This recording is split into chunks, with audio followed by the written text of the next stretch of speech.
Jo, fascinada sense remei per la ferotge atracció que aquelles terres exercien sobre mi, mica de veu afamada, escoltava. Perquè les veus de la terra que voleiava m'arribaven enredant-se, talment els llargs cabells, lairats, infinits, d'una donzella massa jove per conèixer la dimensió de la seva insensatesa.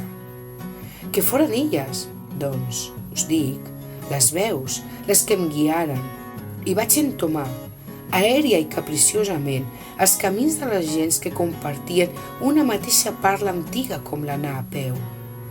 Parla aquesta, bandejada i maltractada com tota damisela desprotegida, ara, estimada i honorada com tota dona que s'ha sabut valdre per ella mateixa adés.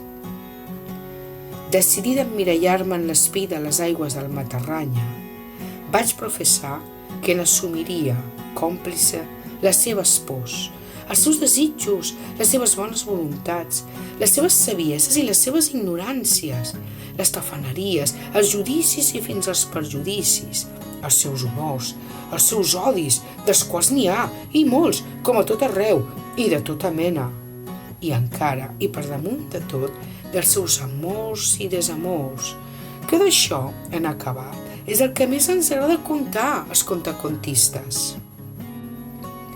Una gran decisió, vaig pensar, ufana, la de perpetuar-me negant-me a morir, tot contant-me, veu narrada lliure, jo mateixa.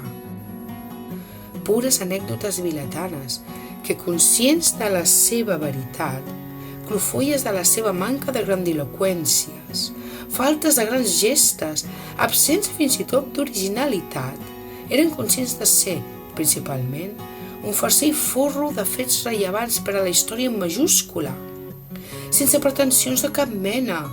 No van pas farcides de grans reis, com no van tampoc forrades de dames d'alta nissaga, ni traslladen d'aquí per enllà cavallers llegendaris o santes benefactores amb vocació miraculosa, ja que ni tan sols es veu la intenció de comptar amb un trist heroi de guerra. I tot, traginat en un racó damunt d'entre muntanyes, un bellíssim atzucac que sempre ha volgut romandre en l'anonimat, per pudor, per humilitat, per desig exprés de no ser trobat. Rostres d'aigua, pobladors, senzilla i plenament, de pobles, que posant els certs per testimoni, als seus pobles se'ls retorna.